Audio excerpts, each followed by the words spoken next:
imamı. Allah'ın yol berişi bilen ve yanmay tirişişim neticesinde 2013 yılı 2. ayda chet elge chiqish arzuyum amalga eshib Saudiya Arabistonga qarab uchdim. Dunyodagi boshqa kishilarga nisbatan eng aqalli huquq bo'lgan, ammo Uyg'ur uchun minglagan odamning ichidan aran biror odamga nisb bo'ladigan chet elga chiqishdan iborat bu fursatga erishganimdan yaratgan Parvardigorimga cheksiz shukr hamdu sanolar aytdim. Aeroplan kökü ko'tarilganda ko'zimga liq yosh to'ldi. Sharqiy Turkistonning eng qadimiy va Uyg'urlik to'liq saqlangan yurtlardan birida tug'ilib cho'ng bo'lgan mendek bir dehqon bolasining chet elga uchishi yurtimdagi kishilarning uxlab tushigimi kirmagan edi. Men tinimsiz yugurib harmaydigan, o'ynab qonmaydigan, gap qilib tilim talmaydigan bir jo'shqin bola edim. Naqshi usulga, faoliyatga tashkillashga, rol elishga, riyosatchilikka amroq edim. Ammo o'zimni besib o'ltirib o'rganishga, bo'libmi matematika degandek fanlarga faqatla ishtiyoqim yo'q edi. 2008 yili ko'ngildagidek bir oliy maktabga o'talmay, oxiri ming bir orzular bilan til va kompyuter o'rganay deb Urumchiga keldim. Atlan, Intil degandek bir muncha maktablar ilmga va taraqqiyotga tashna Uyg'ur yoshlarini o'ziga tortib turadi. Men kirgan sinfdagi ko'pincha saboqdoshlarim TOEFL, IELTS berishning, chet elga chiqishning gapini qilishadi. Shu chog'larda Amerikadagi Erkin Sidiq akimizning yoshlarga ilhom beradigan va chet elda o'qishga undaydigan yozmalari yoshlar orasida to'limi keng tarqalgan edi. Meningmi ichimga chet elga chiqishning o'ti kirdi. Ammo chet elga chiqish oson emas edi. Pasport bejirish faqat pulliq yoki yo'li bor odamlarla qila oladigan ish edi. Chet elga chiqish uchunmi ko'p pul lozim edi. Mening buningga sharoitim yo'q edi. Chet elga chiqaman desam, ota-onam chiroyliqcha nasihat qilib, o'zimga loyiq bir turmush yo'li tanlab, tinish yashashimni aytdi. Ali mahalla mening gaplarimga kuldi. 5-iyul qirg'inchiligidan keyin Urumchidagi maktablar 9 oygacha taqoq turdi. Men chet elga chiqish uchun oshpazlikni, uy bezakchiligini o'rgandim. Yurtimga qaytganda bo'lsa, tirishib dehqonchiligimni qilib, paxta sotgan pullarni avaylab yig'dim. Pasportga iltimos qilish uchun 30 yerdan tamg'a urg'izishga to'g'ri keladi. Allah salgan o't bo'lgandan keyin Allah yo'l bera. Bir ishqa cho'qim urinib yiqish kerak. Qilib sinab yiqish kerak deydigan umid var, yanmas mijozim bilan harmay chaqdim. Birer tamg'ini urg'izib olsam, mahallamga motosikletimning signalini tozi pepilditib kirib kelatdim. Hamma odam bilatdi. Ammo hech kim mening chet elga chiqishimga ishonmaydi. Faqat qo'shnimiz bo'lgan yolg'iz momay chet elga chiqaman deb jafo tortib, nimami qilasan jinim bolam? Allah seni murodingga yetkazsin deb ko'z yish qilib duo beradi. 4 yildak shundoq tirishish natijasida urg'izishga tegishlik eng og'irqi birli tamg'a qoldi. Tamg'a urg'izdigan yerga bir oy to'xtamay qatirdim. Her kuni baratdim. Xuddi shu yerning xizmatchisidekla bo'lib ketgan edim. Oxirgi tamg'ini urg'izib bo'lganda xo'shalligimdan motosikletimning signalini toki Nahi bozordan mahallamgacha yo'l bo'yi to'xtamay pepilditib kelganim mangu esimdan chiqmaydi. Men yurtimda tunji qitim pasport olgan va tunji qitim chet elga chiqqan odam bo'lib qoldim. İşenmeyenler işendi. Kishilar to'xtamay tirishsa bir ish bo'ladi ekan jumo deyishginicha qoldi. Saudiya Arabistonga shu chog'larda chiqqan ba'zi Uyg'urlar uy xizmatchisi salohiyati bilan ishlamchilikka chiqatdi. Shumi texi oson emas edi. Men shu salohiyat bilan chiqqan edim. Bir tarafdan tirishib ishimni yaxshi qilg'ash, oliy maktabga kirib o'qish orzusida bo'ldim. Atrofimdagi kishilar menga o'qishga kirishning mumkin bo'lmaydiganligi, qo'l yetmaydigan yerga esilmaslikni aytib nasihat qilgan bo'ldi. Men Makka va Madinada ishlab yurib, bo'shashmay tirishib o'rgandim va 1,5 yil bo'lganda maktablarga kirishning asosiy shartlarini hozirlab iltimos qildim. Tilikim ijobat bo'lib, poytaxt Riyoddagi bir oliy maktabda o'qishga qabul qilindim. Xo'shalligimni tasvirlab bera olmaydim. O'qishga kirib, bilimga bo'lgan tashnoliqim hasilab oshdi. O'qituvchilar men yurtimda tasavvur qiladigan qori, mollalarga o'xshamaydi. O'qituvchilar shunchalik xushfe'l va ilmiy ediki, jimi narsani bizga asal yegizgandek singdirib etdi. Men o'ginib qolmaydim. Mayli diniy bilimim bo'lsin, mayli dunyoviy bilimim bo'lsin, shu qadar oz biladiganligimni shu chaqda his qildim. Rabbim ilmimni ziyoda qilgin deb duo qilatdim. Mening dinimga va ilmga bo'lgan cho'nqur so'ygim ana shu maktabda yetilgan edi. 2 yillik o'qish jarayonida arab tili saviyam tez ilgirilab, o'z alohidalikim va qiziqishim bo'yicha da'vat fakultetiga o'qishga kirdim. Vatandagi vaziyatning yomonlashib ketishi va Saudiya Arabiston siyosatining Xitoy tarafga mohilligi bilan shu yerdagi Uyg'ur bolalarmo dakki-dukiga tushib qoldik. Yo'li borlari Yevropaga ketishdi. 2019-yilga kelganda menmo o'z istiqbolim haqida keskin qaror chiqarmasam bo'lmaydigan yerga kelgan edim. Pasportimning vaqti to'shib qolsa, hech yerga midirlay olmay xavfda qolatdim.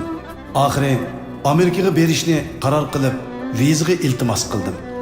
Allohning marhamati bilan vizaga osonla erishdim va tavakkul qilib Amerikaga yo'lga chiqdim. Amerikaga kelgichi bo'lgan uzun yo'lda u xiyollarning ustidan uchib ketib etib, tugumas xiyollarga g'arq bo'latdim. Bulutlar past qilib, dengizni ko'rgili bo'lmay qolatdi. Qandoq bir yerga tushadiganligimni, meni nima qismatlarning kutib turadiganligini bilmaydim.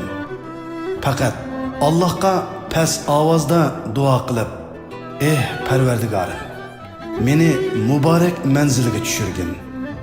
Sen do'stlaringni eng yaxshi o'rinlashtirguchisan deydim. Riyodda o'qiyotgan chig'imda mening Amerikaga chiqolishimga hech kim ishonmagan edi. Ba'zi odamlarimizning nazarida Amerika buzuqchilikqa va yomonlikqa to'lgan bir yer edi. Yahudi nasoralarning davlati u.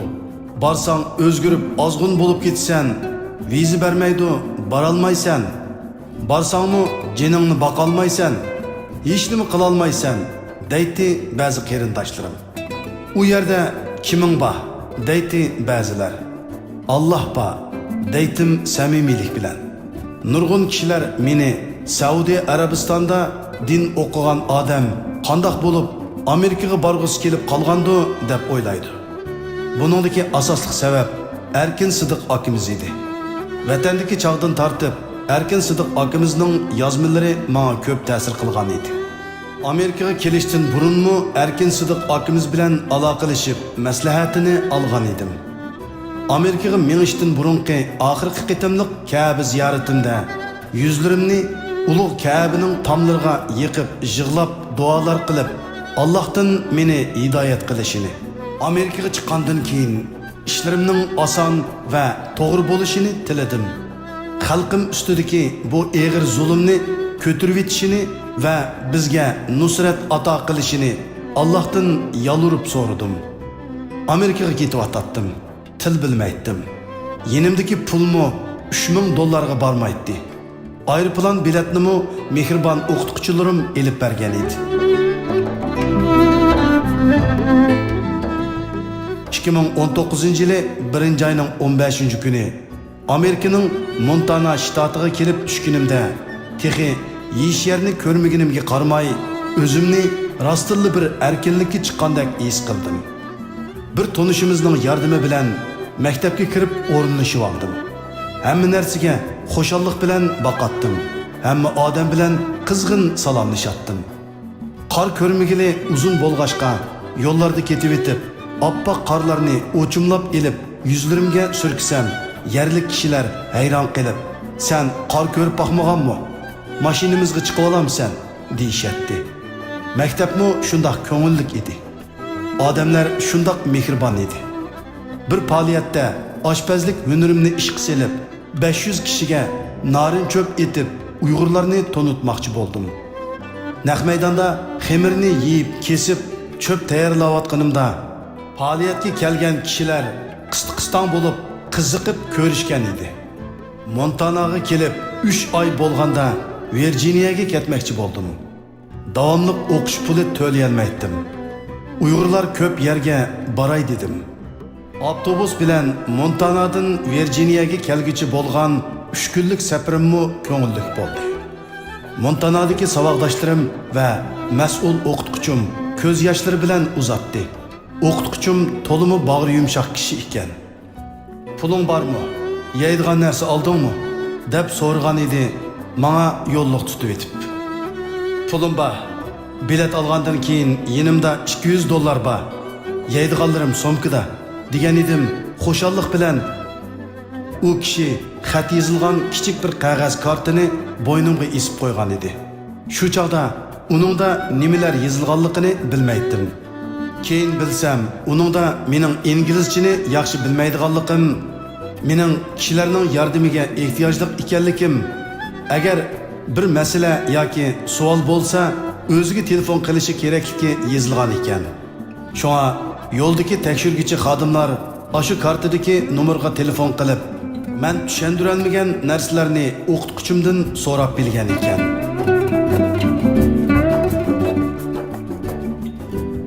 Amerikaga kelishdan burunla qarindishimiz Quzzatning maktabi, u ochgan Uyg'ur markazining ismlari menga tanishlik edi. Oxiri shu yerlarni ko'rdim. Mening Saudiya Arabistonda din o'qiganligim va hoji ekanligim bilingandan keyin qarindoshlar menga juma namoziga imomlik qilish taklifini berdi. Men hech qachon juma namozi va boshqa namozlarga imom bo'lib boqmagan edim. Quzzat qarindishimizning ilhom berishi bilan tunji qitim 2019-yildagi Qurbon hayitda imom bo'lib Uyg'urlarga o'z tilimizda xutba so'zladim va birlikda namoz o'qidik. Kechicha tayyorlik qilib hayajon bilan so'zlagan, uyushish, birlik, zulmga qarshi barliq kuchimiz bilan kurash qilish asosiy mazmun qilingan xutbam qarindoshlarimning yuragini titratgan edi. Bo'libmi Quzzat qarindishimiz o'zining bek ta'sirlanganligini bildirib, burun hayit juma namozlarida Uyg'urlar uchun duo qilib qo'ysanglar deb yelinib ketdik. Falastinliklar, Suriyaliklar, Afg'onistonliklar uchun duolar qilinadi. Bizning ismimiz tilga ilinmaydi. Mana bugun o'z imomimizning boshchiligida o'z tilimizda duolar qilaladik. Mo'rini mo'riga yiqib, hayit namozi o'qidik. So'zlagan xutbamizning tekstini yozib qo'ying. Buningdan keyinmi boshqa yerlarda so'zga chiqib qolasiz. Shu nutqni vatan ozod bo'lganda o'z yerimizda so'zlaysiz Alloh buyursa dedi. Shu bir qitimliq imomlik qilishim bilan qarindoshlarimiz orasida imom bo'lib tonilib ketdim. Shu Qurbon hayitda burun o'rgangan hunarimni ishga selib, ko'pchilikni tetib boqsin deb 10 necha tovoq sangzi solgan edim. Keyincha kishilar menga sangzi buyuradigan bo'lib, Uyg'urlarning dastig'ini sangzisiz bo'lmaydigan holga keldi. Men hozir ikki yerda juma namoziga imomlik qiladigan bo'ldim. Virjiniyadagi jamoatimga shunchalik singib ketdimki, to'y nikohdan tortib ism qo'yish, o'lim yetimgacha bo'lgan jimiki faoliyatlarga chaqirib to'rdan o'rin berilgan va izzatimni qiladigan bo'ldi. Men bu yerdagi Uyg'ur jamoati ichida o'zimning salchog'lig'i bo'lmaydigan rolim va mas'uliyatim borligini barg'ansiri cho'nqur his qilaman. Mening bu yerda qilayotgan ishim asli bir inqilobkan. Qarindoshlarimizni bir yerga jam qilishda, safarbarlik qilishda, Uyg'ur tili, madaniyatini va qimmat qarashlarini saqlab qolishda ko'p ishlarni qila olmayman. Buning uchun texi ko'p o'rganishim lozim ekan. 2021-yili 10-oyning 1-kuni Lincoln abidasi oldida o'tkazilgan Xitoyga qarshi hayvatlik namoyishda Yahudi va xristianlarning diniy yetakchilari bilan bir qatorda Uyg'ur imom sifatida so'zga chiqib duo qildim. Xalqimga vakolatan duo qilib, Xitoyga la'nat o'qidim. Allohdan xalqimizni tezroq ozod qilishimizga madad qilishni tiladim. Uyg'urcha duolarim Amerikaning yuragida, Washington obidasining ostida dunyoga yangradi.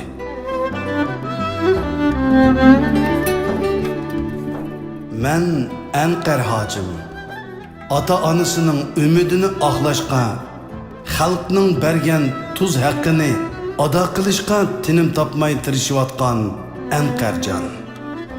Yuragida xalqiga bo'lgan sevgisi o't bo'lib yongan, ashu sevgisini va arzu armonlarini o'zi jahonda eng yaxshi ko'radigan Uyg'ur yemekligi, Uyg'ur dastıxınining gül tacisi sangzıga singdirib etgan Anqar ustam.